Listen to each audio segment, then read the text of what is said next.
And we are back, Daru Strong Podcast. I'm your host, Phil Daru. Today, I do not have the cameras with me, but we are doing a Zoom call. I have two very special guests with me today, Matt Domney and also Kyle Dobbs. These guys dropped a huge amount of value and information on the podcast. It was arguably one of my most favorite interviews that I've done. Again, I had a great conversation with these individuals talking about not only coaching, but also the business side of coaching and also the communication and how you need to utilize the psychology of getting over and helping other athletes achieve what they need to by communicating appropriately for that individual based on their individual needs, but also on their psychological needs, right? Based on their personality traits.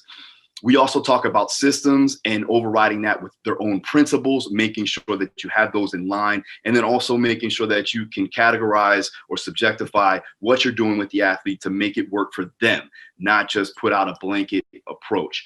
Okay, so I know you guys are going to love it. Very happy with this episode. But before we do that, I need to make sure we shout out the sponsors. Athletic CBD. Go to athleticcbd.com. Use my discount code Daru at your checkout. You get 20% off there. Also, if you're looking to train some of my methods or some of my programs, I have them all available at my website, darustrong.com. You can check out all the programs there and my mentorship course if you are a coach trying to learn some of the methods, the protocols, all of the systems that I use for my athletes and myself. You can go to darustrong.com, check it out right then and there. Also, I do have right now an app that we just opened up. It's called Fight Dominance. It's for off-camp programming. So if you're looking to do that, if you're looking to train off-camp, if you're not in camp, or you're just a general pop client or someone who wants to train like a fighter, you can go ahead and check that out too. Again, we get monthly and weekly updates. And then also I do Q&As on there as well. So check it out all on my website, darustrong.com. Now let's get into the interview. Welcome to the Daru Strong Podcast. Daru Strong Podcast. Let's go. Mind over matter. Put your mind somewhere else and keep going. That little voice in your head is trying to stop you from getting to where you want to be. Be successful and keep moving forward. With your host and world-renowned strength and conditioning coach, Phil Daru.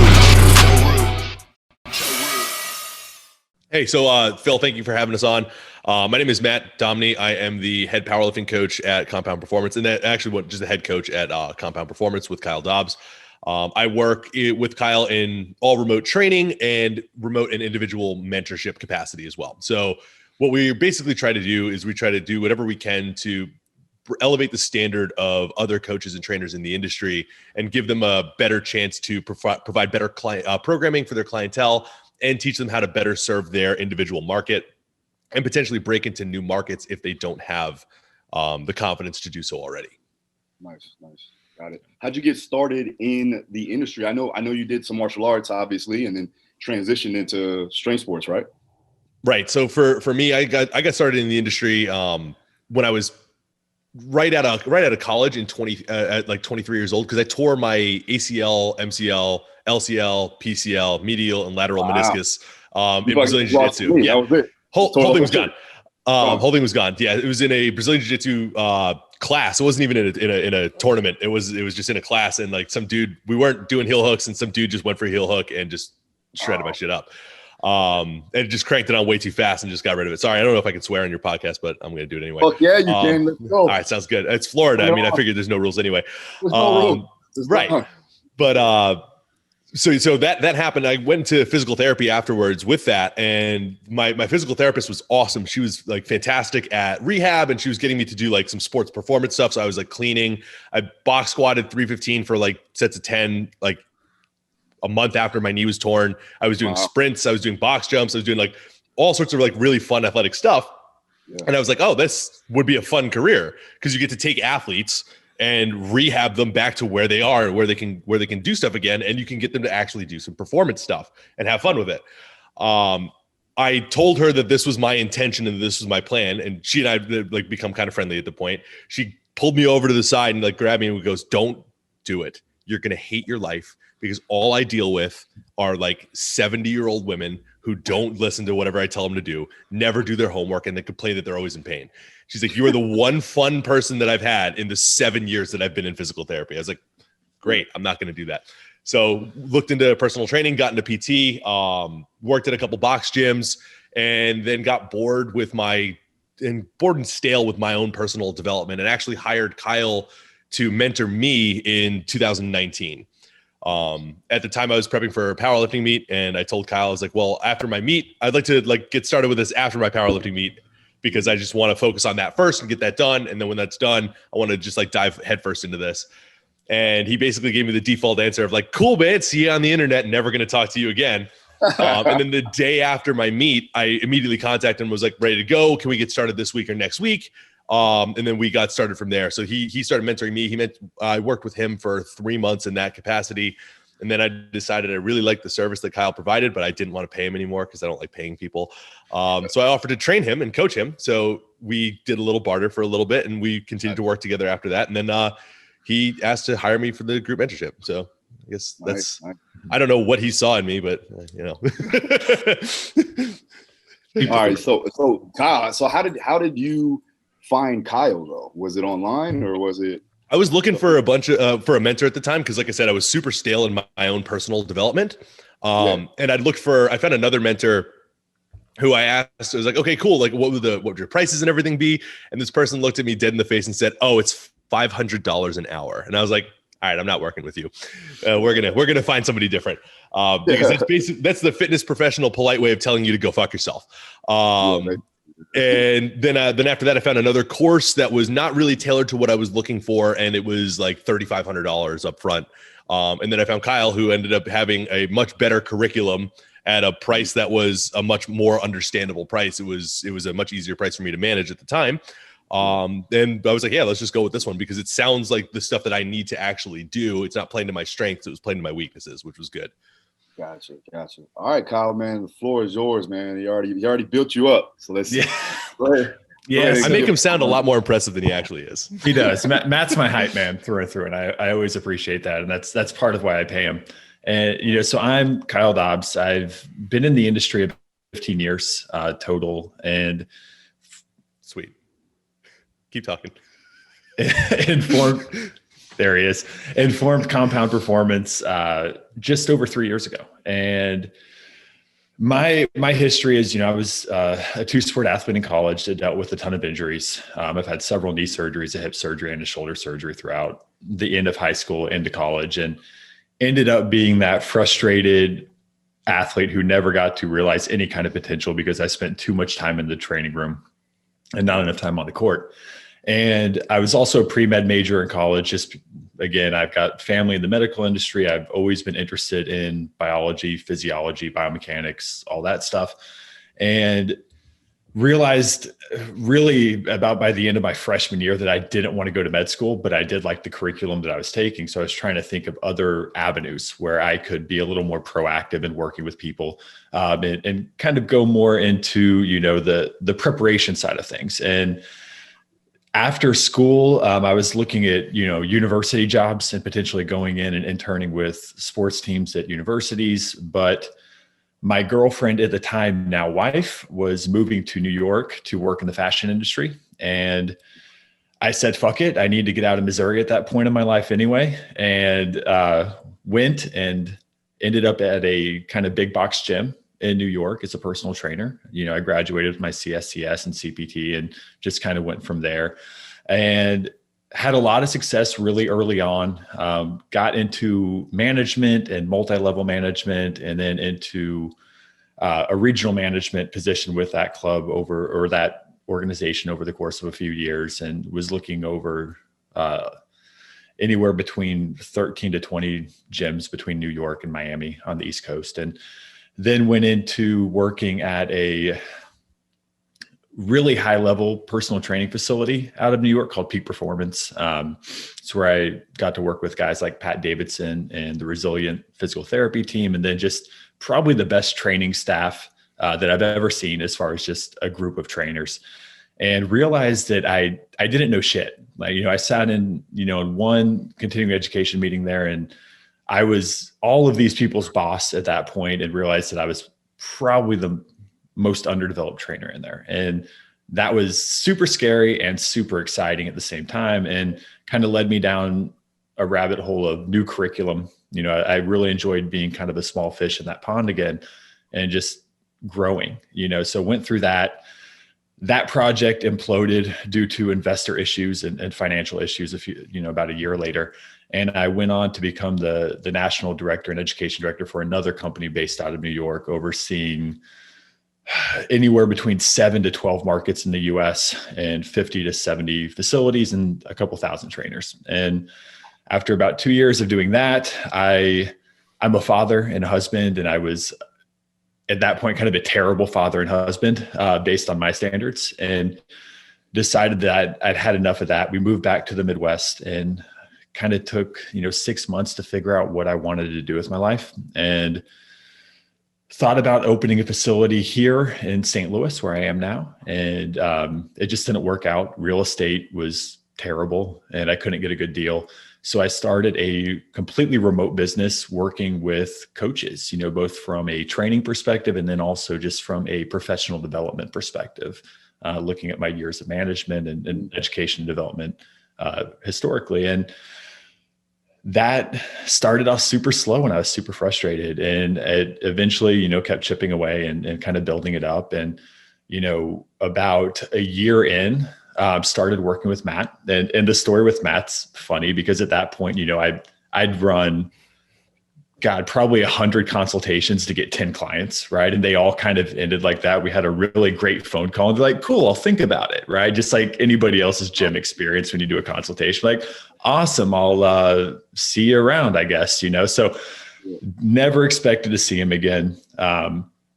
And then he called me up and, I was really excited to work with him. We had a good time. He actually didn't. That is a lie. He actually didn't do anything I asked him to do in the mentorship. But I made 10 weeks of excuses. And then he called me a procrastinating asshole on week 10. And I was like, oh man, I got so angry, but it was so accurate. I basically called him a bitch and was like, if you want to advance your career, if you want to get out of the situation you're in, you kind of have to step up and actually start making moves yourself and not wait for things to happen for you. And at that point, he called me on it back and said, hey, I know you work with coaches typically. I know you don't like to train yourself, because we talked about all this stuff. He's like, how about you let me train you? And we'd had enough conversations at that point that I had a high level of respect for his training ability. He was a shitty business person, but I had a high level of respect for his ability to train people. And I said, yeah, let's give it a shot, and I started working with him, and, we kind of, like he said, bartered for a little bit. And at that point, the development part of my business was really taking off, and I was working with 25 to 30 clients, which for me means 25 to 30 hours on Zoom a week. And that ended up being a lot. So I wanted to offload a portion of my training, my remote coaching, and worked out a deal with him where he would kind of take over the coaching portion of the business, and I'd retain the development side. And throughout the last year, we now kind of both work on both ends of it. When he's working with a client, he'll consult with me about some biomechanical stuff, every now and then, and we'll work on that aspect of things. I work with a few of our clients. We share a few clients, and then he helps me a lot and has become a huge part of the group mentorship program that we've started, which we've worked with, Matt, about 350 trainers over the last year. Oh yeah. Over the last year, probably closer to 400 at this point. Yeah. A pretty big amount there. And now we just launched the Powerlifting Evolve program, which he's heading up and I'm assisting on, and we've got a really good initial group in there. And it's just looking at new ways to grow the business and be able to get in front of more people and help more people. And super excited about what we have going on now, and just looking more into, God willing, things open up a little bit more, being able to travel and speak at gyms and have presentations and host seminars, and also get into more just facility consulting and continuing education for like groups. So we've kind of got our feet in a lot of different things. That's my personal story. That's about it for me. And Phil, you know how that is as a business owner too. Like everybody comes to you and they're like, you have your hands in a lot of different pots. And it's like, well, yeah, because like if one of those pots fails, I need to have 10 more running because I need to pay my bills, dude. Yeah, it's like No one's writing me focus checks. on one. Like, Yeah. Yeah. I remember talking to one of my coaches, Dean Thomas. I was like 20 years old, 21 years old. I just started fighting, and he goes, he's like, "What are you doing now?" And I was just doing personal training at the time, and he was like, "You have to try to find multiple streams of income." And I was like, "What do you mean by that?" He's like, "You can't put all your eggs in one basket. Even if this doesn't work out, you need to have." And again, he's not saying, and I'm not saying, don't focus on the task, but still make sure that you have those things in order. You know what I mean? So I definitely get what you guys are saying. Now, that's one of I was gonna say that's one of the things that we deal with most in terms of the coaches that we take, is that every coach that we deal with is used to trading hours for dollars. Yeah. Right. And that's the only, like, we become so conditioned at a certain point that if I'm not working, I'm not being paid. That learning how to scale a business and create different revenue streams is a significant challenge for everybody. And it's just one of those things that you can see talking to these coaches that it just doesn't really compute, and they just kind of shut down about it. It's like, wait, you mean I can run this and make more money and do less work? How does that work for me? Yeah. That's a big part of really any of the programs that I work on with people. Is, it's a lot of coaches end up kind of coming to me for education just based off of, the stuff that we post on social media, and coaches have a bias where, again, it's a demographic bias as well. Like, coaches who are following me are probably invested in certain systems and kind of have a general career path that are going to be similar to, my own, so they're coming to me looking for education and like seminars and recommended certifications and things that they should take. And it's like, man, you already have the alphabet soup after your name. Like, education is not your limiter, right? Like, this is not the thing that's holding you back. So a lot of what we look at is most of the people that come to us are in a transition phase where they're kind of ceilinged out where they are currently, and they're looking to grow out of that room. And that might be vertical growth through an organization. That might be horizontal growth through, like you said, diversifying your revenue streams and opening up other opportunities from that perspective.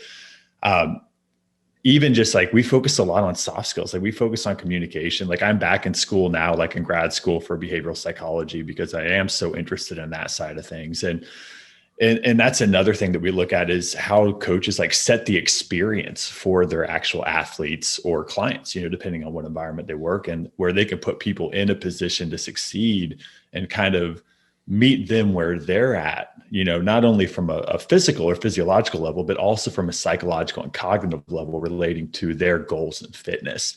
And we really focus heavy on that. And people kind of, I think, come into the program with this expectation that we're just going to talk about, vector angles and muscle fiber orientations and biomechanics. And we end up talking about a lot of other things that maybe they hadn't really considered being part of what they do on an everyday basis. I usually look at like the most, I guess, successful trainers, the ones that are making a solid living. Almost, you could call them very wealthy in a sense, right? They have the ability to connect with their athletes, with their clients. You can, again, like you said, have the alphabet soup behind your name, but if you can't communicate, that's a big issue, right? Yeah, I think that's one of the things that has changed probably for the negative more recently in the fitness industry. By more recently, I mean within the last like 5 to 8 years, with the advent of online coaching, is now what most people can do. Most coaches are looking at putting out the greatest spreadsheet and putting out the best numbers on a spreadsheet they possibly can, and not focusing on the in-person relationship. And it's like, I know coaches and trainers from some of my old jobs who have 50, 60, 70 remote clients and 0 in person, because they literally cannot understand how to communicate with somebody face to face. It's like, well, you got a great PDF that you send out once a month, but you don't know how to talk to a human anymore. So are you actually going to retain those clients long term? Are you building relationships? Are you doing anything? Are you getting to know these people in a way that like matters and will actually influence their behavioral change more so than just sending them the best program possible? Yeah. I mean, do you think being as like now, guys, you guys working solely, not solely online, but mostly online, right? How do you go about understanding the person? I mean, is there like an assessment or a consultation, obviously in the initial phase, and then from there you get to know them over time? Is that how we do it? Yeah. So it's a combination of things. Like we have an optional, like for anybody that I work with one-on-one, like I actually have them run through a behavioral assessment called the DISC. And that's something that I've used in the past with consulting. And, Hold on, let me write this down. Hold on, Kyle. Let me write this down. I got hold on. Write it down. What's it called? The DISC. The DISC, right? And this gives people kind of the opportunity, or gives me the opportunity to better just understand their own communication strategies and their own kind of environmental bias, right? So letting me understand kind of their level of extroversion. Are they introverted? Or are they extroverted? Like how they orient goals. Like, are they process oriented or are they goal oriented, right? Are they experiential or are they outcome based? And then how they handle conflict, right? Because some people will initiate conflict for change and some people will shy away from conflict and avoid it at all costs, right? So me knowing those things now allows me to better communicate with those individuals and also kind of steer them in directions that might put them in a better position to succeed. And for a lot of our training clients, we'll have the DISC as like an optional a la carte thing because it does cost money. So if they want to pay for it, we'll run them through it as an addition. But we also, within our intake form, we ask very specific questions that give us insight based on their answers into where they would fall kind of in those three categories. And that gives us a better idea, or at least probably a more intelligent assumption of where they might fall, like within those archetypes. And from there, we can start navigating and kind of choosing our communication strategies based around that so that we can have the most impact into their drivers and their motivators, right? Because everybody kind of comes in with a goal, but how we communicate the application of stress, like the training itself towards that goal, will usually dictate on what their preferences and their values are coming into it. Because we want to keep them motivated and we want to make sure that they understand that every intervention we provide is aimed at that thing that they're really trying to reach for. And we have to be able to communicate that to keep them motivated. We have to make it dopaminergic, right? We have to keep that drip going. And I think that's a big thing that a lot of coaches miss in my experience is they speak to their own bias, because we all have our own bias, right? Like that's just part of being a human being. And they don't recognize that, a lot of their clients are going to be coming in with very different perceptions of what training is and what goal selection is. Yeah. And that's one of the biggest things too, is the communication strategies between somebody who's more experiential based and somebody who's or experience based and versus somebody who's more outcome based is hugely different. Hugely different. Because if you have, like, for example, I work with a lot of power lifters. If I have somebody who's very experience oriented, this is where when they're telling me about how they're feeling during a prep or during a peak, I have to be much more understanding and communicative about why they could be feeling this way. Whereas if they're process and outcome oriented, it can be just more of like, shut up, you're going to be really strong on the day. Right? It's a very, very different communication style. And the opposite one will not work for the opposite person. Right? So if I tell that experiential person to just shut up, I don't care how strong you are today, I care how strong you are at the meet, that's going to be a very poor experience for that person. And they're going to take that negatively and move to different coaches, which is, I think, one of the biggest things that Kyle hammers down very, very, very well during the individual mentorship and the group mentorship is working on different communication strategies and treating everybody tailoring whatever you're doing to fit that person's expectations of the experience, right? Where it's like for you, Phil, like if you're training for a fight, it's like you only care about the fight, but somebody else might care about every single step in leading up to that and not actually care that much about the fight at all. Like they might just put much more stock into the training. Well, a lot of it is they may be wanting to more focus on the experience as opposed to the end goal, because the end goal is, again, maybe a little bit too much for them at that particular time, where they need to focus on the training so that they can get confident enough to go into the fight and ready to go. Absolutely. 100%. Absolutely. Yeah. But again, it's the same thing where those communication strategies will not work if you reverse them. Yeah. And when you're in the Gen Pop realm, like it's the same thing when you're working with somebody who might have like a 50-pound weight loss goal, right? Like that 50 pounds on day one looks like sometimes this insurmountable number for somebody who's, lived in that state for a long time and is just starting over as, a very new gym person, right? Or new to physical activity. Whereas if we can take it like on a day-by-day basis and we can start breaking down like what we want them to experience from a week standpoint into a day standpoint, a lot of it has to do with creating, intention, right? What we deal with a lot in both specificity-based athletes and variability-based clients is, we have to build up adherence typically before we ever start seeing physiological or physical adaptation. And when you're working with people, especially like in the general population realm, they have to enjoy what they're doing. Like a lot of athletes will just put their heads down during training and do what they're asked to do because they know what the outcome is and they're self-motivated from that perspective. They might not always enjoy it. Some might really enjoy it. Like you said, they might love the training aspect of things.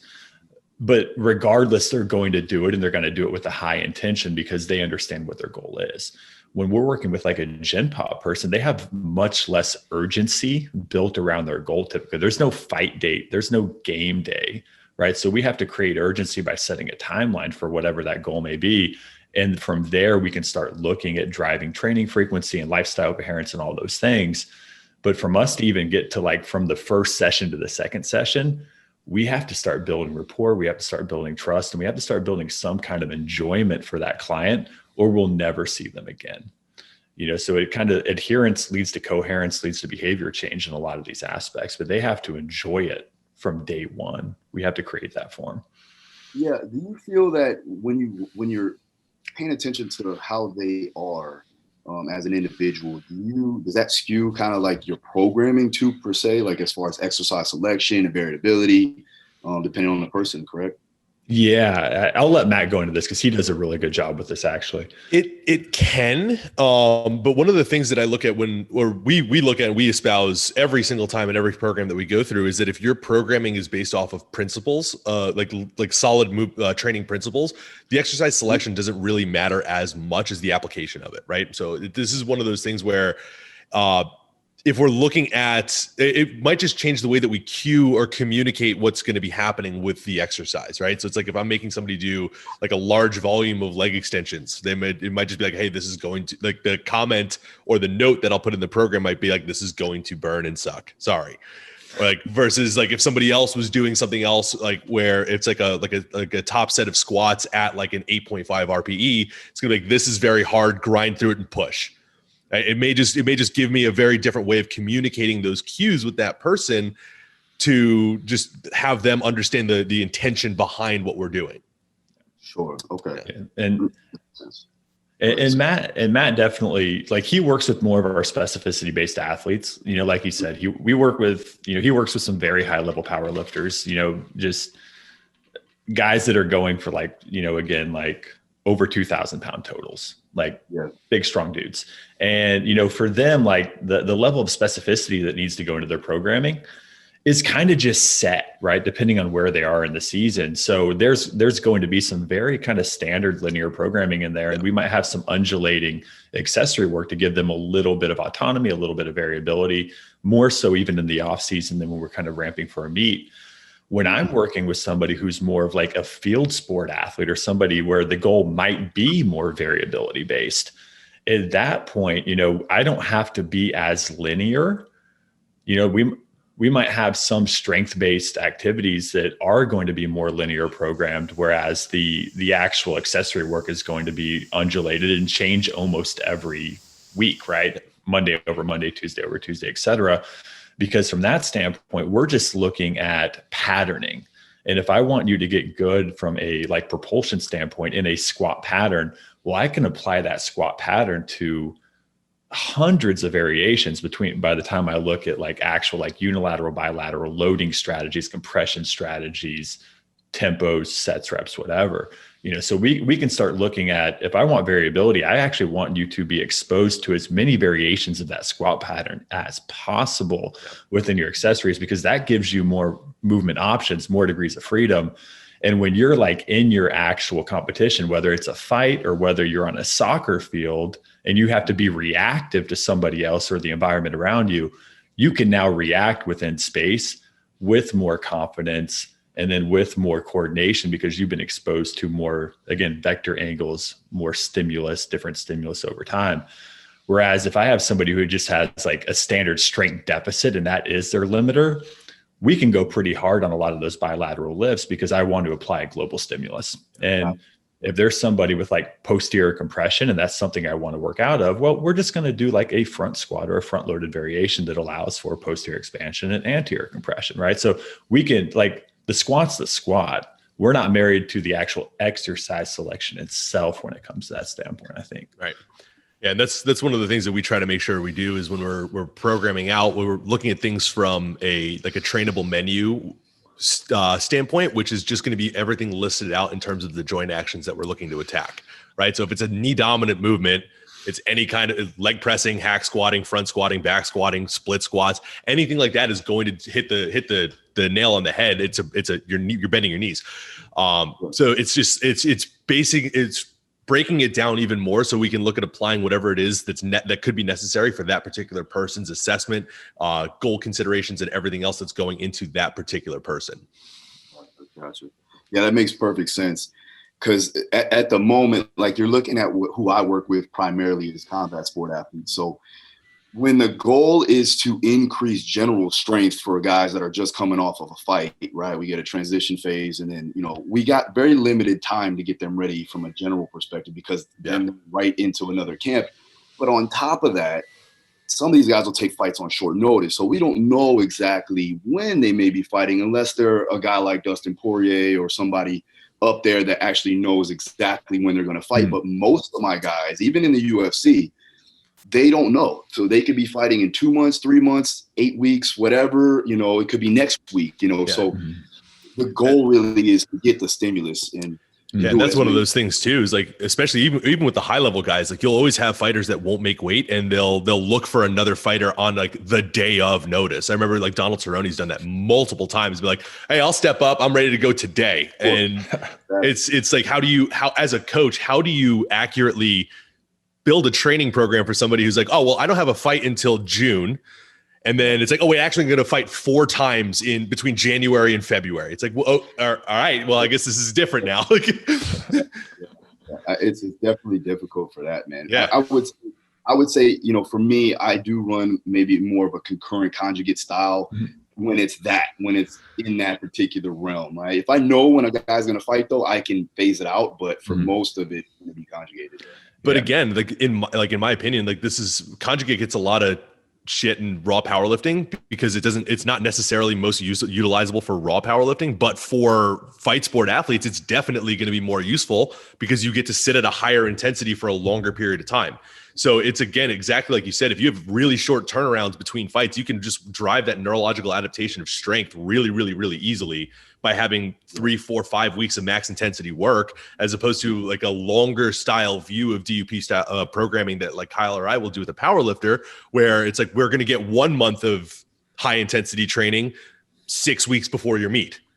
Right? Like, you can get that now and you can do some really good stuff with that right now. And like you said, with the conjugate style training as well, we're getting bands, we're getting chains, we're getting different bars, we're getting different, like a lot of specialty equipment that could end up being more useful for a fighter because they're getting, like Kyle was talking about, exposure to a significant amount of different vector angles. They're producing force at different rates, like a banded squat versus a regular squat. This challenging point of the squat is very, very different on each one. So they're getting exposure to a tremendous amount of different stimulus over time, which in a short duration like that with a fighter may end up being a more useful thing to do than just traditional raw linear powerlifting. Yeah, no, for sure. Yeah. Let me backtrack because I know you work with a lot of strength athletes, Matt. So what would you feel is like the biggest mistake a lot of those strength sport athletes are making with their training so far? There's 2. So there's 2 that I see all the time. The number one mistake that I see is like, all right, cool. This training cycle worked really well for last month and I did really well. I made amazing progress off of it. So I'm just going to throw it out and make a new one. It's like, hold on a second. Like, you had like in 12 weeks, you put on like this much onto your total and it's the best training cycle you've ever done. Why are you going to change the formula?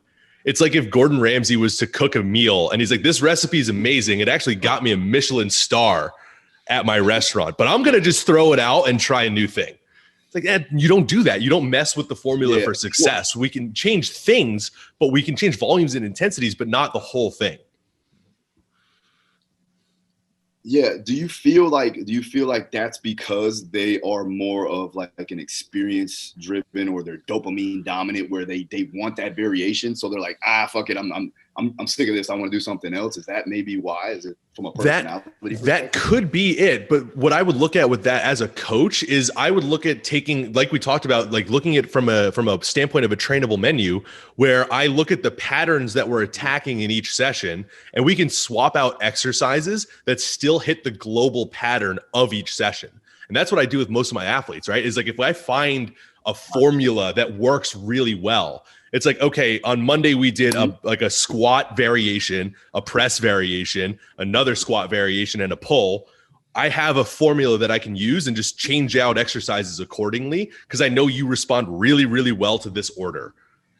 So if it's like, if it goes from a high bar back squat to a safety bar squat, and then like a flat bench press to a dumbbell press, and a Bulgarian split squat to a leg press, I know you're going to respond really well to that formula. So I can change things in between to give you more output and give you the variation that you need without changing so much stuff that we just aren't making progress anymore, right? Because if I found, it's like we talked about, if I found that secret sauce, I'm not changing the recipe. I'm driving that as much as we can. Yeah, gotcha. Second biggest mistake I see is everybody drives too much volume. Way too much volume. Way too much volume. That's my boy Trevor. That's Trevor. Way too much volume. So there's and this is I always have to give credit where credit is due when I learn a concept from somebody who's smarter than me. And this is from Chasm Hansen at N1 Education, who would be another really good guest to have on if you don't know who he is yet. But there's a point of diminishing returns in terms of volume and training age. Right. So as you become a more intermediate or advanced trainee, you become significantly more efficient at contracting tissue. So you don't need to do as much volume to get the same number of stimulating reps. Where if you're a beginner or an intermediate, you need to do a lot of work because you're just not mechanically efficient at doing things, right? Like if it's somebody who's like, for example, like leg pressing, they may have to do 5 sets of 10 for a little bit to actually get some stimulus in the quads. But as they've been lifting for 2, 3, 4, 5, 6 years, they may have to do 1 or 2 sets of 10 to get that same number of stimulating reps because they're just so much more mechanically efficient at contracting the tissue. Yeah. And you honestly see this in all athletic realms as well. Like the best athletes typically require the least amount of actual training. Yeah. And I've told a lot of athletes in the past, like if the things that we do in a weight room are what you're depending on to become elite, you were kind of fucked from the start. Yeah. Like you're not elite, right? Like you don't have the genetic potential or just the training and athletic history to maybe be at that level. But like Matt said, it doesn't matter if you're a power lifter or a basketball player or a sprinter. The better athletes accommodate and adapt to stress faster than worse athletes, almost hand over hand, right? So they actually need less overall training volume, and they typically get more systemic fatigue faster through more training volume. And that's where, they might have the potential to be quote unquote overtrained, whereas someone who's actually a lesser athlete training more might not be, even with accumulating more volume. Yeah.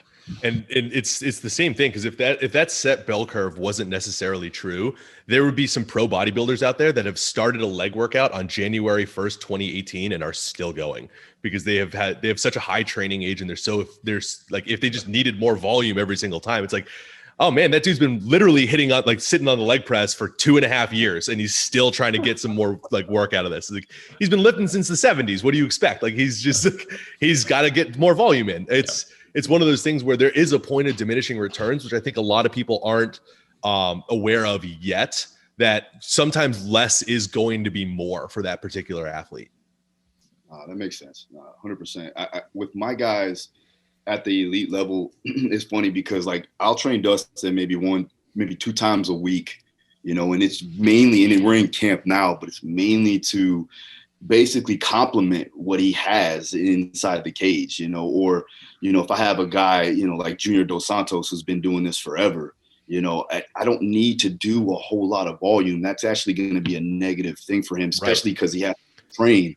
You have all these other modalities of training that you have to do on that given day, not even throughout the week. We're talking that day. So I get that. That makes a whole lot of sense. But I've been watching both of you guys now for a minute on social media. Actually, shout out to Trevor too for putting me onto you guys. Trevor Jaffe, if you haven't done so, that's check my him boy, out. Trevor Jaffe. Yeah, big dude. So I've known that guy. Shit, he's known me for like 10 years Wow. since I was started fighting. But what I wanted to ask was, Kyle, I've been seeing you do a lot of stuff, single leg stuff, a lot of gait, like optimizing gait patterning and mechanics. What do you feel from that perspective? How can we actually train to optimize our gait cycle mechanics coming off of, let's say, like someone like myself with a knee injury or a hip injury? Yeah, I mean, and that's where, that's one of my primary assessments for any athlete, is I look at respiratory mechanics and I look at gait for every human I train. And then, secondary assessments are going to be more specific to whatever activity or task that person wants to perform.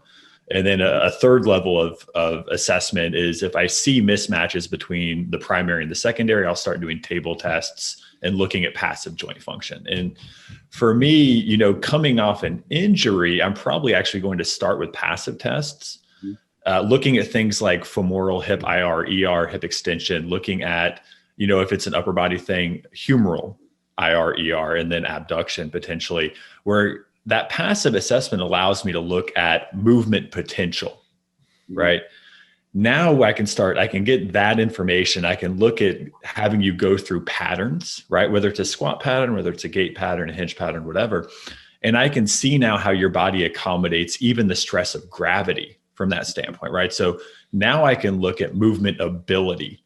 And when I look at training, my goal with, that individual is how I can take movement ability closer to movement potential.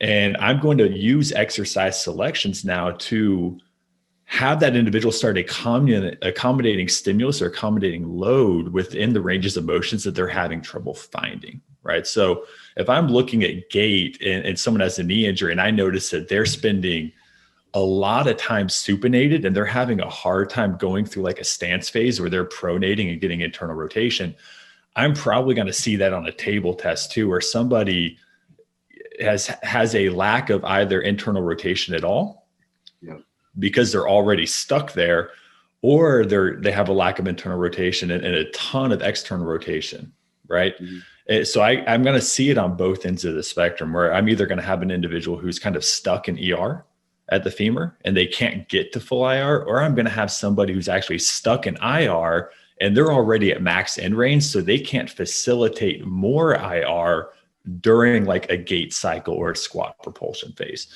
And I need to know the difference between those two things for me to be able to provide interventions, because I'm actually going to provide opposite exercise selections for those two scenarios, right? So if I have somebody who's stuck in ER and having trouble getting IR at the femur, for instance, I'm going to pick like a front foot elevated split squat for that person, where I can drive more early to mid propulsion and I can have them start feeling an instep, getting femoral IR as they're going through hip flexion.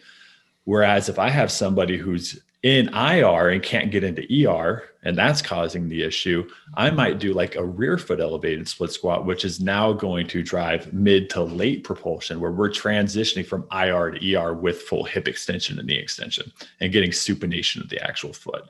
So if I'm looking at gait, I can kind of see where they're stuck based on just differences in stance and swing. And that's going to show me what's happening. And, whether I'm looking at a foot that is not pronating or not supinating well, a heel that's not inverting or everting well, again, tibial and femoral, internal, external rotation, looking at the pelvis itself, seeing if they're getting into, again, nutation or counter nutation or posterior tilt versus anterior tilt, reciprocal movement. You can start adding all these things up and figuring it out. But I'm going to look at both passive and active assessments and look for differences and variances between those two things.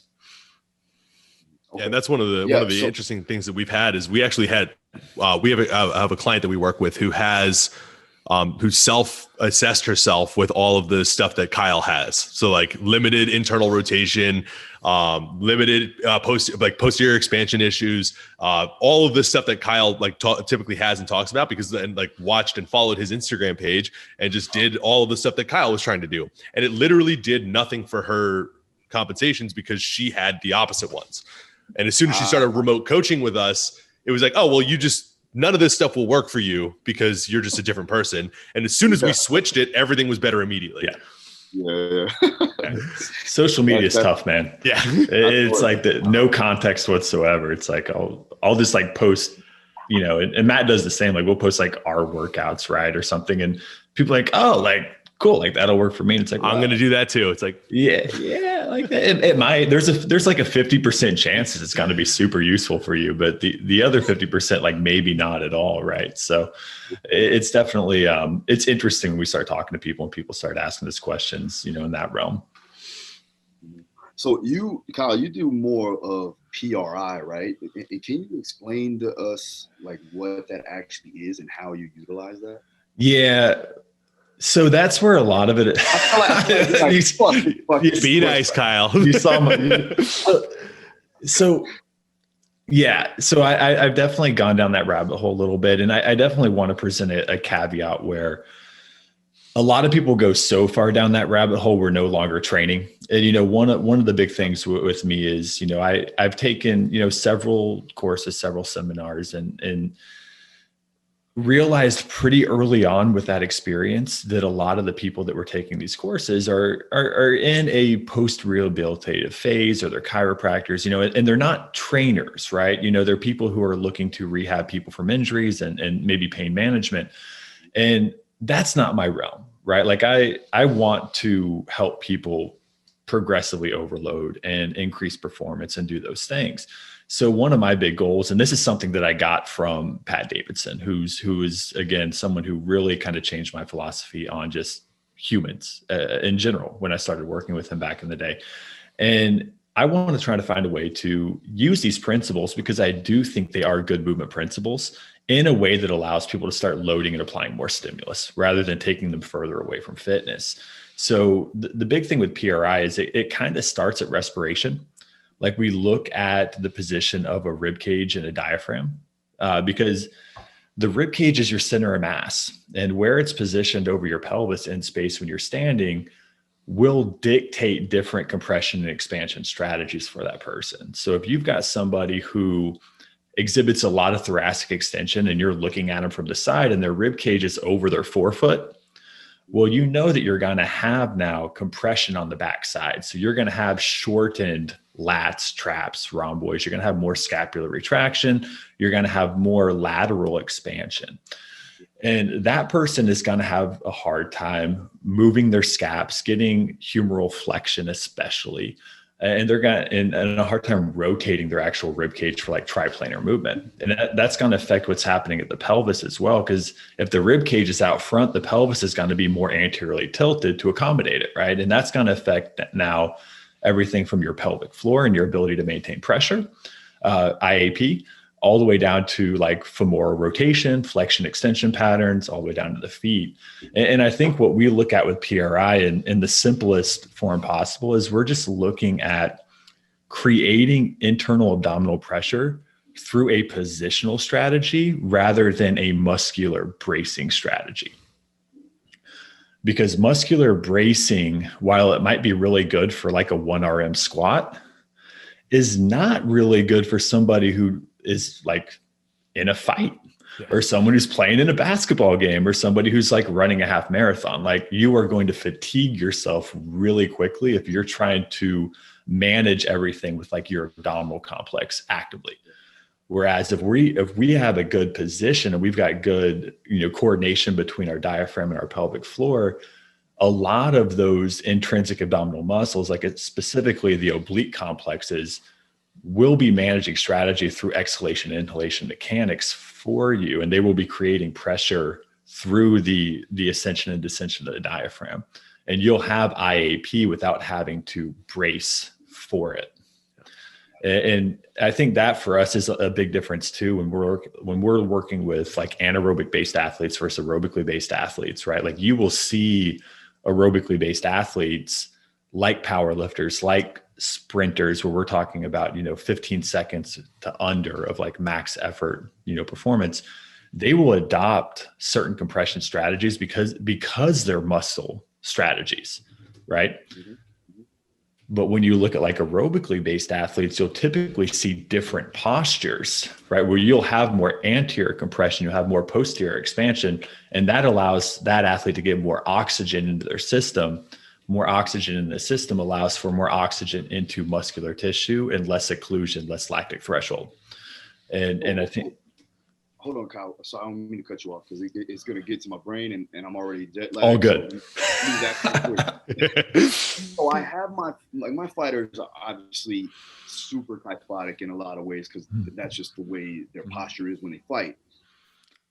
Do you feel that maybe we need to work on increasing extension now, or would that negatively affect their ability to produce energy because of the oxygen that they won't be getting because we're working in that extension? Does that make sense? It does. And that's actually a question that we get all the time with certain athletes. And that's something that, when we're looking at training, like if I want to look at giving that person more variability, because I don't want anybody stuck at either end range. Like I don't want you stuck at full thoracic extension, and I don't necessarily want you kyphotic all the time. So from a training perspective, if they're already leaning that direction, that's where like Matt and I, if we're working with an athlete, will give somebody more extension from a training perspective. And we will cue that because we want that person to be able to get more concentric orientation of those back muscles. Because what we see with people who are at full end range, again, like this kind of goes back even to our femur conversation. If you're more kyphotic and you've got like fully lengthened, like say traps, lats and rhomboids, right?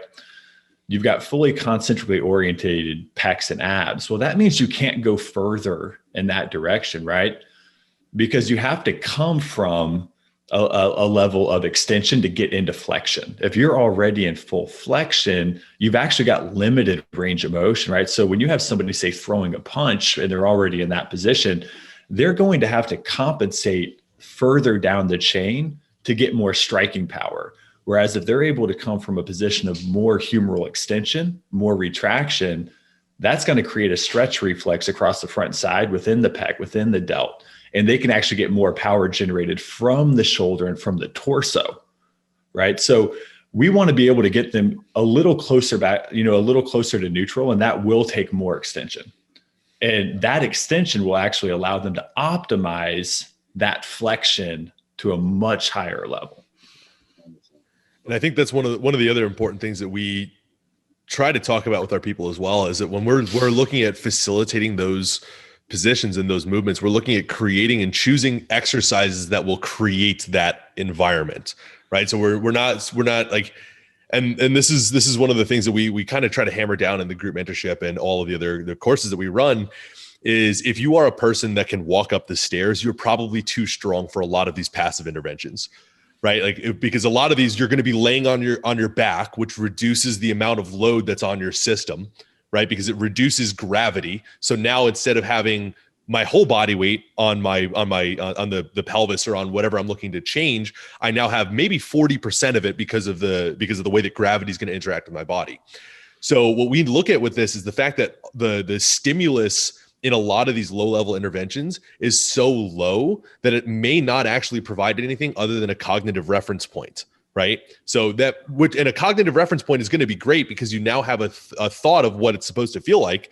But what we want to do is we want to do whatever we can to chase that adaptation through a loaded strategy, because that's how we're actually going to start influencing structure and muscular tissue, right? Because one of the things that we need to always remember is that, like, there's two things that are really important with this, is that muscles only pull and that bones don't do anything on their own, right? So like, we're not going to be changing the way a bone structures sit without actually forcing some contraction of tissue, right? Because like we need to have muscles that pull from origin to insertion or insertion to origin to create that strategy and create that actual change. And there needs to be enough stimulus that starts to become a dominant strategy, right?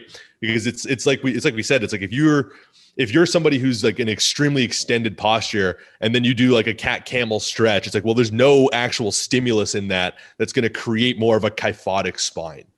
But if we get you to do something like a front squat or a Zercher squat with like 225, 315, 405, like some of my athletes have done, that's enough weight to get you to put you into a slightly different position, right? Or if we have like a chest supported dumbbell row where you're rowing like 100s to 120s and it's pulling you into more of a kyphotic shape, like that is now enough stimulus to actually start creating structural change. So it comes down to exercise. We want to make sure that whatever we're doing with our athletes and our people, the interventions that we're choosing are fitness based as opposed to passive based, because that's going to provide the actual impetus for change. And I think I heard something that you guys, like, you had to put one of your powerlifters on a chest supported row at like 15 on there to just get that adaptation of protraction and have them breathe in the diaphragm. The guy's looking at like is he shooting for 1,000-pound deadlift or 903? 903 deadlift, right? So big, strong guy. He doesn't know that yet, but he's shooting for 903. Yeah. So yeah, it's like with him, it's like a bare position, breathing drill. Like he's not going to get any expansion. There's literally too much tissue that's so concentrically oriented on his back. Like we had to load and have him again, stabilize his rib cage completely, overload that tissue and just let him breathe and stretch and let the weight literally pull him down for him. And it literally, was painful. Like he felt like muscles were ripping, right? So like, this is where, for us, like circling back to PRI, like I said, it's post-rehabilitative, right? So a lot of the interventions, you're working with people who are super detrained. And that sensory motor work is very useful for those people because, as Matt said, like they need the sensation, they need the cognitive reference point for some of this muscular integration, like trying to find hamstrings or trying to find internal obliques on respiration. And if they're that detrained, that may actually be stimulus for them. That's going to be a higher stimulus for them than it will be for like one of us or one of your elite athletes, right? But even with them, once they create, like, say, unconscious competence within some of these postures, like on the floor, we need to get them on their feet and we need to get them loaded in some way, because competence is the end of adaptation.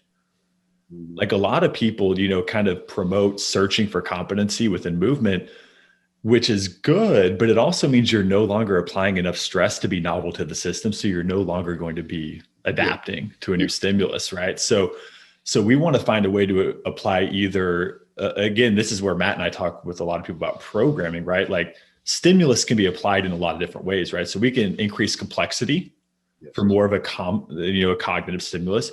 We can increase volume, right? To look at fatigue management, because again, competency usually breaks down as fatigue accumulates. And we can increase intensity as a new stimulus, because competency usually breaks down as things become harder, right? From an intensity standpoint. So depending on the athlete, depending on their goals and what their task demands are, we can look at applying a new stimulus. We just need to make sure that we're applying the correct one based on what they're trying to do. Like that power lifter, well, we have 3 specific tasks. Like increasing complexity isn't probably going to get us very far with that person, but depending on what their limiter is, or what like off season or in season, variation they're in, either intensity or volume would be an appropriate choice for that person. Yeah. As a fighter who needs a ton of variability, complexity might be a better stimulus choice. We don't know. Yeah. It's like that same kettlebell flow will not work for this power lifter, but it may work for a fighter really, really well because of the complexity demands. Yeah. Looking at coordination, athletic, drive. Yeah. That was actually going to be my next question for Matt and for Kyle, actually, is like, because of the 2 different natures of athlete, right? You have the strength sport athlete, and you have the field-based athlete, or like to say combat sport athlete. Mm-hmm.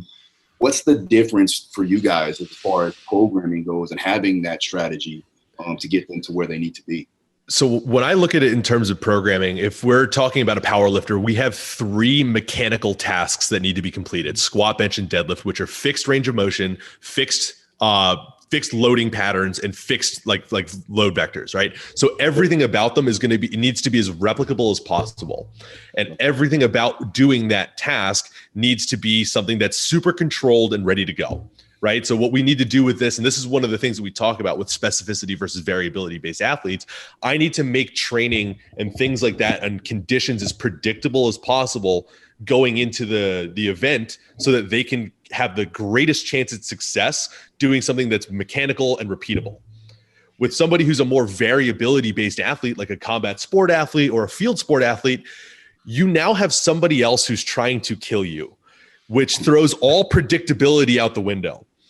Right. Yeah. So it's a very difficult thing to program out for and like have a specificity based program, because you literally don't know what that other person's, how they're going to react, because that person has a brain. Whereas the load and the weight in a powerlifting sport or and like on a barbell or an Olympic lifting, there's no thought about it. It's just move in one position in one direction.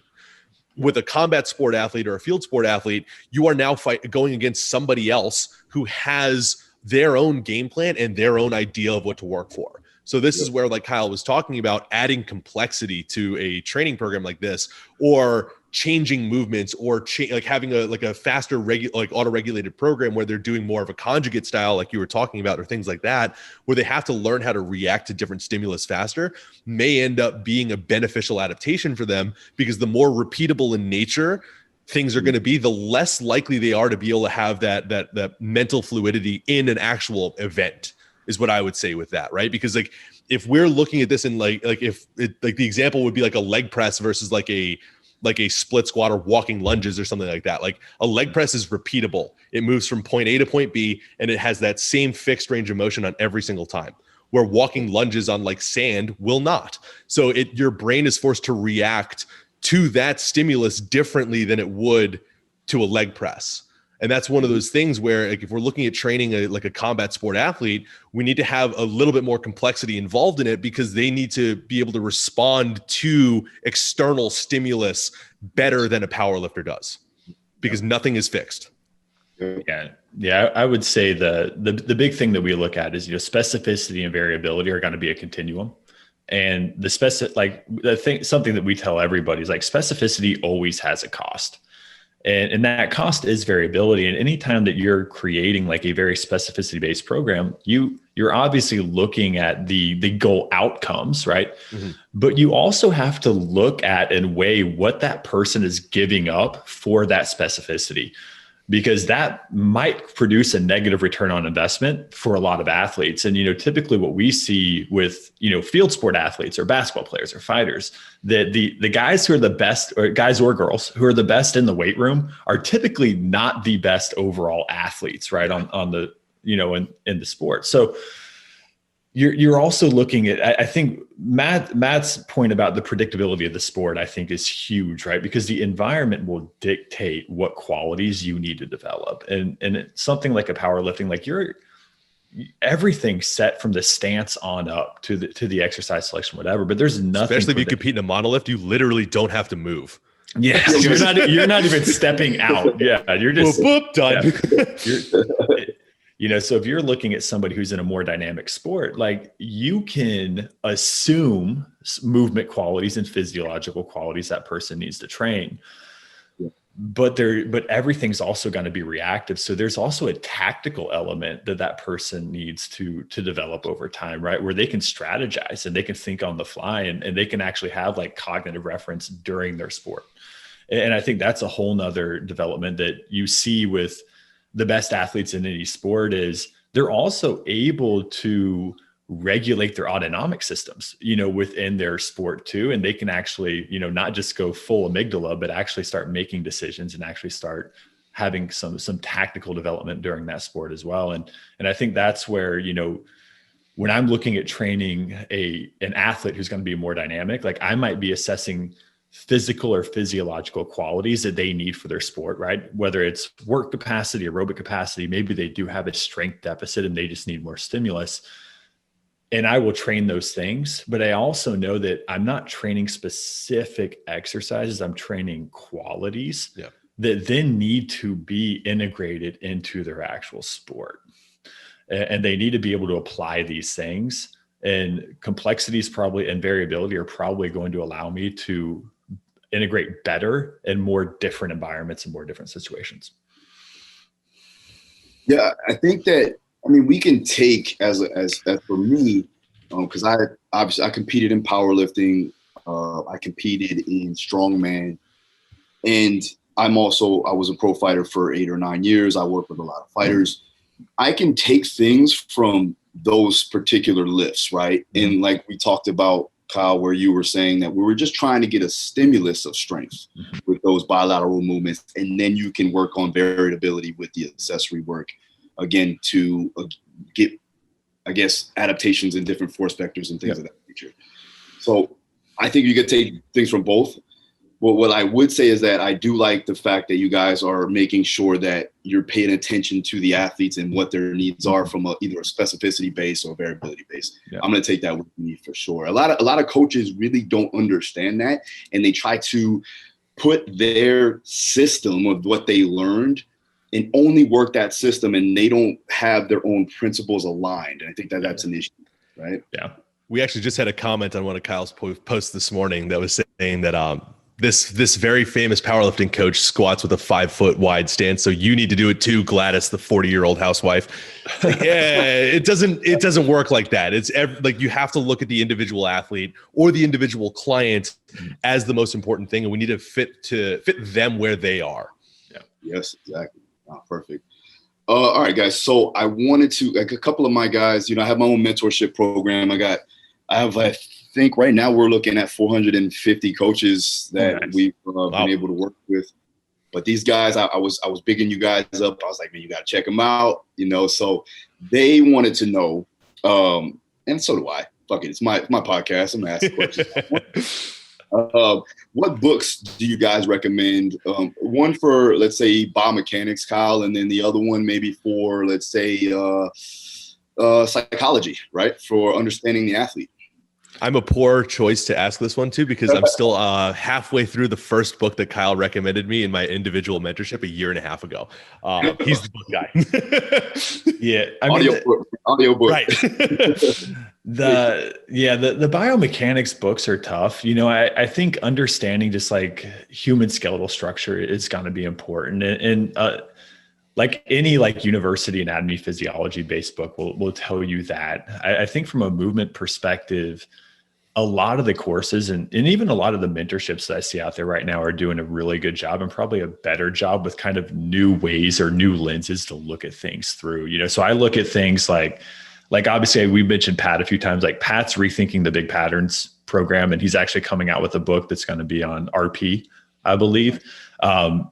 Is something I would recommend to anybody. I got a chance to preview that a little bit and give him some feedback last year on it. I think, there's some really good biomechanics course. Like there's a guy named Alex Effer who runs a really good 8-week course that kind of runs through assessment processes. Zach Couples is somebody that we've both worked with clients and then also with ourselves in the past. He has a great YouTube channel that kind of goes over a lot of things as well.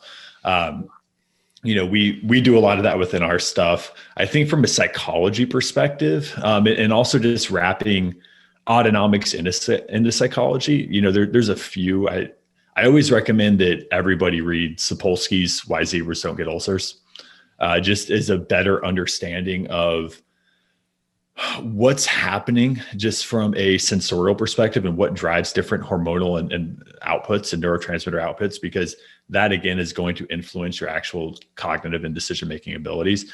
I think another book that, we talk about as far with a lot of our people is called, I'm going to say this wrong, Homeostasis, Allostasis, and the Cost of Physiological Adaptation is another good book.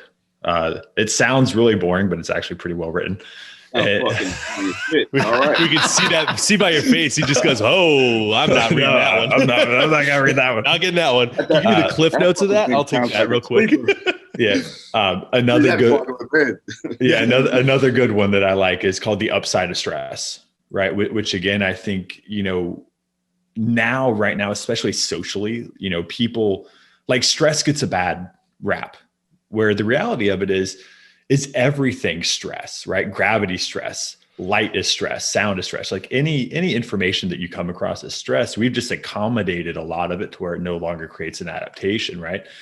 You know, and stress gives us the opportunity for adaptation. So stress isn't bad. The inability to cope with stress would be the negative, right? So like that book, I think, is really eye-opening for a lot of people as well, as far as just reframing the conversation around stress and how it affects our psychology.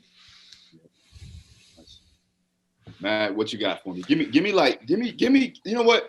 Give me like you can give me a podcast, give me a fucking Disney movie. I don't care, man.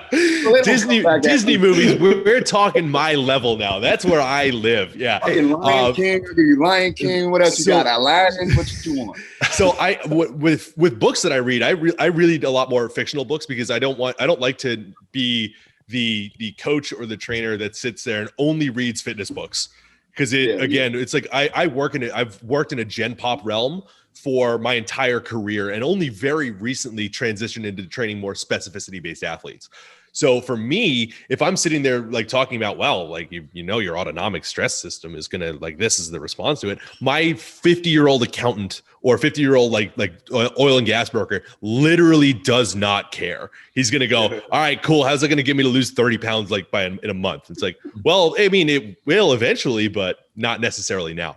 So what I try to do is I try to read books that'll get me a little bit more ability to get out of my bubble and get into other like have different like conversations with other people and give me different perspectives. Cause that's one of those things too, is like, if we look at any book, Kyle talks about this a lot too. Any book is going to be the hero's journey, right? So it's about that person and that the protagonist of whatever book you're looking for, overcoming some potential insurmountable obstacle to achieve a certain task or goal, right?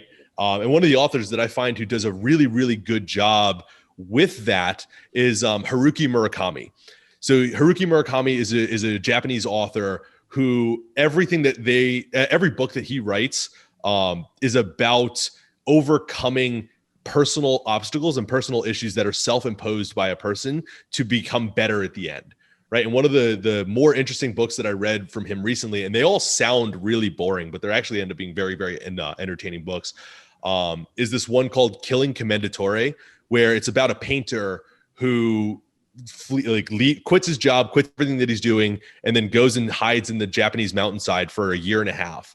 And it's about his interactions with people and overcoming the struggles that he had that made him get super stressed and quit his job to become a more well-rounded and better person towards the end. And it's all about it's all about how he communicates with people and how he self-organizes himself under that new stimulus, which is not having any interaction anymore, not having any income, and not having any other job, right? So that's what I find is like all books that you're going to read are going to be about the hero's journey, and like that's why movies and books are inherently successful. Mm-hmm. So I try to do ones that are going to be told in more of a story fashion, because for me that's just more entertaining. I get more education and things like that out of courses. So like Zach Couples' course. I haven't taken Alex Effer's course, but Alex Effer's course is one that's highly recommended by Kyle Dobbs. Yeah, it's you. Pat Davidson's Rethinking the Big Patterns is another phenomenal course. Chasm Hansen's Biomechanics program is another phenomenal course. That one's actually probably the best one that I've taken. Yeah, his and Zach Couples are the best two that I've taken. Yeah. N1 Education for that is his company. Yeah, so he has a course that you can purchase on his website. It's a little bit more expensive, but it's literally like 75 hours of directly applicable stuff. Yeah. So it's like I get more out of a medium where where it feels like a little bit more conversational based, as opposed to somebody sitting there like instructing me in a book. No, I hear you on that too, because I'm actually more of like I like an action. I'm like an action learner, but I also I like to communicate. Right. Yeah, it's perfect. Right. And my lineage is I come from a long line of business owners who don't like being told what to do. So when I'm like sitting there reading a book that's like telling me what to do, I'm like, hey, fuck you, book. I'm not doing that shit. Who are you to tell me what to do? Yeah, who are you to tell me what to do? This is how most of our conversations go too. Right. So. All right, that's awesome, man. Well, all right, so I got a couple more. before I'll let you guys go, because I know we're running short on time here. It's Saturday. I've got nothing else to do today. Oh, well, Kyle's got a family, so we got to let him go. Well, yeah. I got like 7 on my boxers. They're like looking at me like, what are you doing? Yeah, like, and I got a window. I wish I could turn it and show you. I'm like in a fucking fishbowl, and I'm looking out there, and they're just looking at me, but I'm trying to stay focused on y'all. You got to get that tinting button where you just press it and it fogs up the windows. That'd be amazing. I want to just get like a curtain, and I can push the button, and it just fucking goes down on them like that. And I'm just like, yeah. So they're like trying to hide underneath it. And like, hey, we're Phil. Yeah. All right. So. One more for both of you guys, and then actually 2 more. Sorry. So, what are most young coaches missing today in terms of training athletes and coaching clients? Oh, I think that's one we could answer in like 1 or 2 sentences. For me, I find that's communication. Mm-hmm. Communicate, like every single coach that we've ever worked with in the group mentorship has, all of the questions that they've asked us have been about like biomechanics and about all the like the movement and programming and stuff like that. And they're all really good at doing that stuff to begin with. And whenever it comes to the personal development sections of our group mentorship, you can just see them just like, I am uncomfortable. It took me 10 hours to write out my strengths and weaknesses. I don't know what, like I got 4 values done. That's it. I couldn't get anything else. Like that's where I find most people end up losing out on, is the ability to communicate and self-assess and work on personal development over professional development. Yeah, I will 100% second that, all of it. And also just to critically think, right? I think there's so much education out there. There's so many different seminars and courses, and people will go to a 3-day seminar and they'll throw the baby out with the bathwater, right? They'll reframe their entire training principles. Everything they've ever done in the past is now wrong because something else might contradict it within a certain context. And they'll become a whole new coach, right? Where, people who've been in the industry longer, I think we start looking at these different seminars as they're all just different philosophies. They're all just different principles. It's somebody's idea.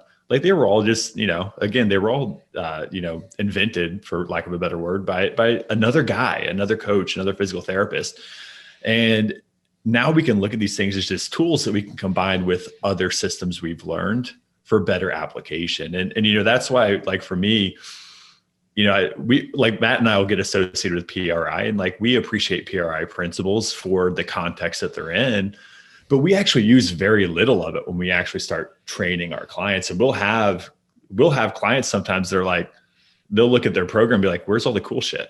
And it's like, well, based on your assessment, you don't need the prep work or whatever, right? Like you move super well, and we can just get you under a bar, or we can get you training faster. We don't need to roll around on the ground and breathe. We can actually get to the things that are going to apply stimulus and work. And I think that's one of the big things we see with coaches is a lot of young coaches just do things because they think they should, rather than because the athlete or the task actually dictates it. So true. Yeah. It's funny because I tell my guys this all the time, because again, they're looking for that one thing that's going to help that athlete, right? Or they're looking for the best assessment, or what's going to be the best system for them. And I'm telling them, and even with me, with what I do, and I give them principles, or I give them my principles, and they can follow and figure out what their principles are. Yep. I'm trying not to be that guy to be like, this is how it is, and this is the only way to do it. And if you are doing that, well, then that's going to be an issue, right? Because I feel like you never should live in absolutes, right? That makes sense. I've done FRC. I know, I understand DNS principles. I get that. When we use that sometimes, but it's not the only thing we do, right? But 100% agree with you guys on that. So the last one is going to be, what's the best advice someone has ever given you? Oh man, that was best advice that somebody's ever given me was actually shout out to Kyle here. It was when I was being mentored by him, and he called me a bitch for procrastinating. Yeah, like seriously, because like that was a very pivotal moment in my life where I went from being very complacent in my job to then like a year later, like 10 months later, quitting my job and going full-time remote. So like that was a moment, that was a big catalyst for change for me. Just moving into the direction that I wanted to go, because at that point I'd been very, very comfortable in a job where I was not developing myself and not becoming a better version of me, but was making a lot of money and just sitting there consistently making really good money to do very, very little. Like I was maybe working 20 to 22 hours a week and making six figures easily. Like my life was great. And that was one of the biggest things, was I became super stale and stagnant. And as soon as I got that kind of kick in the ass and got told that I was procrastinating and I was not going to amount to anything if I didn't make any changes, and the changes that I needed to make, I would not be here at like right now. So like that was probably a more influential thing than you thought it was at that point, Kyle. But that was probably one of the most influential things that's happened to me in my entire life. I'll take it. Get a little sappy out here. I would like to say that Matt's given me the best influential quote, but he hasn't. And it just is what it is. Well, we can't make this whole podcast a circle jerk, Kyle. We really can't. No, I'm not even sure if it's a quote, but it's just one of those things. I think it's more of an example, and like I grew up in rural Missouri, and my parents are literally the hardest working people I've ever met. My dad and my mom both. And I think the biggest thing that I've always kind of taken from that is, we always see the expression, like, especially in the age of social media, like we see the outputs, like we see the success that people have, and we very rarely understand what it took for them to get there. And I think we make a lot of assumptions sometimes that somebody got lucky or somebody just kind of fell into a position. And I think the naivety of that is pretty astounding for the most part, and when we start thinking about somebody being more successful than us or somebody being in a position we want to be, and they just lucked into it. And I think a lot of individuals, myself included, kind of critique those people more often than we actually look at what they really do well, that again, might be different than what we're doing, and try to evolve our own processes. And I think if you don't question yourself more than you question other people, you're just looking for validation and you're not looking for actual growth. And, we talk about this with people all the time, and especially in the age of social media, just looking at who we follow and who we respect, right? Is we're either looking for validation or we're looking for somebody to challenge us, or we're looking to challenge ourselves. And just like any other, stimulus or physiological adaptation, like we don't grow as humans without challenges, right? Like, and I think that's a big thing. And again, not a quote, but I think just a philosophy, that I think a lot of coaches kind of misunderstand is, you can't get so stuck in your own beliefs that you actually compartmentalize your growth, and you're just looking for validation. I think, the kind of the dogmatic and kind of the tribal, just belief system oriented basis of fitness in this industry kind of dictates that we all kind of get in echo chambers. And a lot of us just, like Matt said, like we're all PRI guys, and we're just kind of like pat each other on the back and tell each other how great we are. And like, yeah, of course you're doing awesome, because I do the same thing. And we're going to criticize everybody else and tell them to fuck off. And the reality of it is we should probably be looking at what they're doing, because they're also like those FRC guys or those DNS guys, they're also achieving a level of success with their athletes. And we should probably look at what they're doing and seeing if we can add those principles to what we already know, so that we can be the best versions of ourselves also. Man, that's great. Listen, I'm gonna go ahead and let you guys shout out what you're doing, right? You got the mentorship, you got your online coaching. Let's get into that. I want everybody to know where they can find that at, and also your social media handles, because those are tremendous sources of information too as well. Cool. So my Instagram is at Matt Domney, just first last name. So MattDomney. Yeah, I mean, that's where you can find me. My program is called Powerlifting Evolved. We are running a powerlifting coaching mentorship where we do biomechanics, program design. And I usually get a large list of guest speakers that come in and present on a random topic of their choosing. I think we've decided that we're going to make one of them a more permanent topic, because it was phenomenally well received and something that I struggle to teach. So the topic that we have that mine's going to be that's going to be running more on repeat from one presenter is coach-athlete relationship. And as somebody who's a bit more extroverted myself, when people ask me how to become a better at coaching other people, I'm like, I don't know, man. Just stop sucking at talking to people. Just be better. Because I've never had a struggle with that, where like this is another, like this coach is somebody who struggled with that tremendously and has had to work very hard at becoming better at the interpersonal relationship building with a coach to athlete. So he'll be probably sticking around a little bit more permanently, hopefully. But that's my stuff. And then, I mean, Kyle, take it away. You bring us home. Yeah. My Instagram is just Compound Performance with an underscore after it. Somebody with like no picture and 3 followers has the real Compound Performance Instagram. So that's not me. All of our stuff is in both of our link trees as well, as far as the development programs and the training. Our website is www.compoundperformance.com, and everything's on that.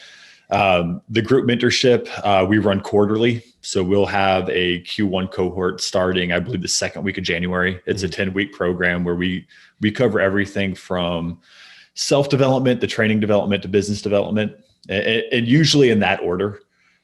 We want to make sure that you have something. We're not business coaches. We want to make sure you have something worth selling before you put it out there. And then from a training perspective, we're taking people on at all times, based off that. We have another coach that works with us, Sam, who does a great job as well. And yeah, I mean, it's all out there. We're pretty consistent on social media. I post more than Matt does, which is ironic because I'm the introverted person and he's the extroverted person. He's probably too busy actually interacting with humans in real life. I'm too busy in the DMs. But yeah, you'll find just about all of our information there. And yeah, we're super excited about what's going on. We're about to launch our own just podcast as well, and just where we just shoot the shit with people and kind of talk with people. And so that'll be fun. Super informal, most likely. Oh yeah. We'll say some smart things here and there too. Whenever you're dealing with me, it's going to be very informal. Yeah. Matt keeps it light. He makes sure that I don't go just full nerd on things. So. Got to bring you back down. Hold on. Exactly. We balance each other out really well. I told a friend of mine once that I'm the person who gets to translate the smart stuff that Kyle says into stupid terms for other people. I got some guys that I work with sometimes, some colleagues, and they're all academia, and I'm like the merger of that. Like, exactly. That's me. I'm the conduit for everybody else. Yeah. He just said fucking jump. That's all he said. He's like, you just got to jump. Whatever, though. Just jump. It's all good. That's great, man. Hey, listen, guys, I had a fucking tremendous time. Thank you so much for your time. Again, sorry for being a little foggy and lightheaded. I'll get better. Trust me. You're all good. You're all good, Phil. Thank you so much for having us on. Yeah, we really appreciate it. All right, guys. So again, this is the Daru Strong Podcast. I'll catch you guys next time.